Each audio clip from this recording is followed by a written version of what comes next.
Ini teman-teman, salah satu bahan yang bisa bikin sapi tetap sehat kuat, kemudian mudah gemuk dan berbokong semok mengembang. Bismillahirrahmanirrahim. Assalamualaikum warahmatullahi wabarakatuh teman-teman. Selamat datang kembali di YouTube saya Dadung Keluh. Jangan lupa di like, comment, share, dan subscribe agar channel Dadung Keluh semakin berkembang dan terus berkarya. Oke teman-teman, untuk di kesempatan kali ini saya akan berbagi tentang cara bikin bokong tambah semok, kemudian trik membuat postur badan dari segi jenis bakalan ataupun dari sapi itu mudah kelihatan gemuk berisi. Simak selengkapnya seperti apa perawatan yang benar agar proses penggemukan ataupun proses pertumbuhan lebih cepat jumbo, seperti halnya yang berada di depan saya ini. Untuk kali ini saya berada di kandang sederhana, penghuninya ada satu, jenisnya dari limusin cross simental. Seperti ini untuk postur bokongnya sudah kelihatan mengembang. Selain mengembang juga lebih berisi buat kalangan peternak pemula agar perkembangan sapi itu cepat mengembang ataupun dari bakalan itu mudah berisi dari bokongnya. Inisiatif memberikan pakan-pakan yang bergizi. Selain dari pakan bergizi juga harus mementingkan pola kesehatannya. Seperti halnya yang saya pegang ini salah satu jenis obat yang bisa menjaga stamina tubuh sapi tetap fit, kemudian juga lebih lahap makan. Selain lebih lahap makan, tidak mudah terkena jenis penyakit demam. Disimak terus seperti apa untuk jenis bahannya beserta bahan-bahan yang lainnya yang tentunya bisa mempercepat penggemukan. Oke teman-teman, untuk yang saya jelaskan terlebih dahulu dari bahan yang saya jelaskan di awal video tadi. Dan untuk tempatnya ini berada di kebun, karena jenis yang pertama mengandalkan dari jenis tanaman, tapi mempunyai manfaat yang sangat luar biasa untuk kesehatan ternak. Saya perlihatkan untuk tempatnya agak jauh dari kandang, cuma saya perlihatkan biar teman-teman itu bisa melihat langsung jenis bahan yang pertama. Nih teman-teman, ada 3 bahan ataupun 3 tanaman, karena biasanya musim penghujan itu rentan sekali dari ternak juga mengalami demam, kemudian flu batuk ataupun batuk pilek. Untuk cara tradisional para peternak memanfaatkan dari jenis tanaman ini. Dengan dari serai itu akarnya seperti ini, bergerombolan, bercabang banyak. Pemberiannya ataupun cara pemakaiannya, kalau teman-teman itu sapinya terkena demam, flu ataupun batuk, bisa kita rebus, kita ambil beberapa batang, kurang lebih sekitar 5 sampai 6 batang. Setelah itu kita geprek ataupun kita tumbuk, ataupun teman-teman kalau mempunyai alat pembantu seperti dari blender, itu lebih bagus dengan cara kita aplikasikan dengan bahan-bahan rempah-rempah yang lainnya. Di sini saya jelaskan secara lisan dari rempah-rempah yang lainnya, karena di sini belum ada ataupun tidak ada yang biasa saya gunakan ataupun yang diterapkan para peternak di daerah sini. Itu berupa dari jahe, kencur, kemudian kunyit.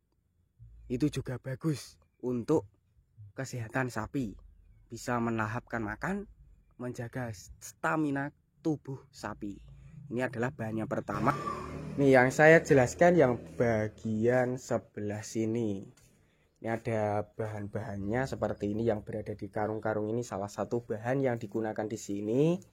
Pastinya teman-teman sudah mengenal, karena untuk bahan yang kedua mempunyai manfaat untuk ternak, yaitu bisa memadatkan kualitas daging, cocok untuk sapi-sapi pedaging potong ataupun penggemukan harian juga bisa, dengan harga ataupun biaya yang lebih terjangkau.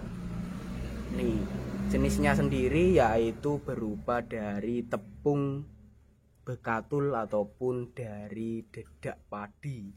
Untuk harga itu bervariasi tergantung dari kualitas dedaknya.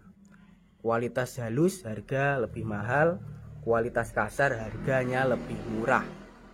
Per kilo untuk kasar itu 1.000, sedangkan yang halus mulai 2.500 sampai 3.000 nih. Ini dari bahan yang kedua mengandalkan dari bekatul. Kita menuju ke bahan selanjutnya ataupun berikutnya.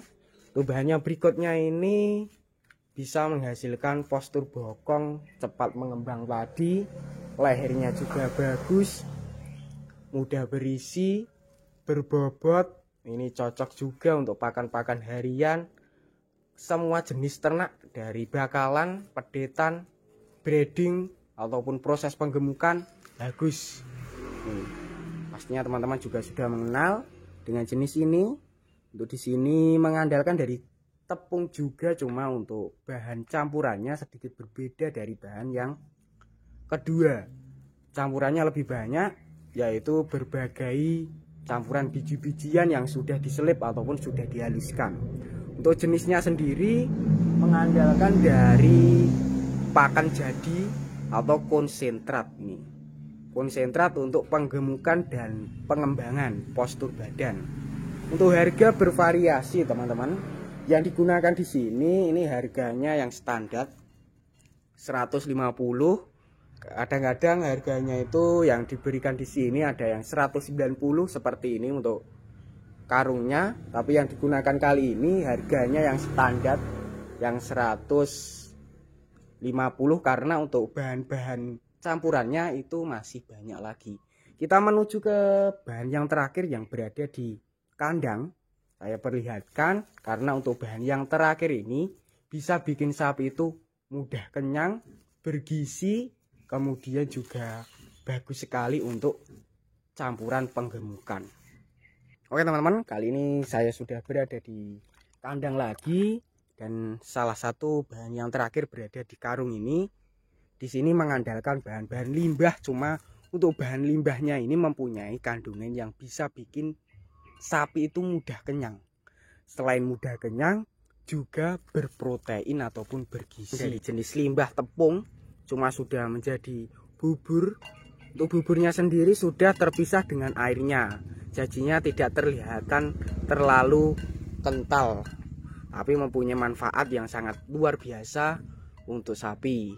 Ini cocok untuk dijadikan breeding, pakan breeding harian, campuran penggemukan. Untuk ternak-ternak yang lain juga bisa dimanfaatkan ataupun bisa diolah. Selain bisa diberikan ke ternak sapi, ternak domba, kerbau, kambing, ke ayam pun juga bisa. Jenisnya yaitu dari limbah kedelai ataupun ampas tahu. Untuk ampas tahu sendiri, untuk di daerah sini harganya itu mulai Rp10.000 per tong putih. Cuma kalau per karung seperti ini harganya juga sama, yaitu Rp10.000 karena tempatnya itu dipindah di karung seperti ini. Seperti itu teman-teman. Untuk resep bahannya yang digunakan di kandang sini kurang lebih ada 4 bahan. Buat teman-teman yang pengen meniru ataupun pengen mencoba agar perkembangan dari segi postur badan, kualitas staminanya sapi itu tetap terjaga. Selain itu dari bokongnya juga mudah semok seperti ini, teman-teman harus berinisiatif memberikan pakan-pakan yang bergizi. Dan untuk pakan-pakan yang bergizi tidak harus seperti di kandang sini, juga bisa menggunakan bahan-bahan yang lainnya. Untuk teman-teman yang pengen meniru dari comburan di kandang sini, yang saya jelaskan pertama yaitu dari serai untuk penghangat ataupun menjaga agar terhindar dari jenis penyakit flu batuk ataupun batuk pilek, demam. Untuk yang kedua menggunakan jenis dari ampas tahu. Sedangkan untuk yang ketiga menggunakan dari bekatul, dan yang terakhir menggunakan dari konsentrat fermentasi ataupun produksi dari Primafit UD Handoyo Blitar. Oke teman-teman, sekilas informasi dari saya. Semoga video tadi bermanfaat. Bagi yang belum subscribe silahkan subscribe. Bagi yang udah subscribe saya ucapkan terima kasih banyak. Cukup sekian. Wassalamualaikum warahmatullahi wabarakatuh.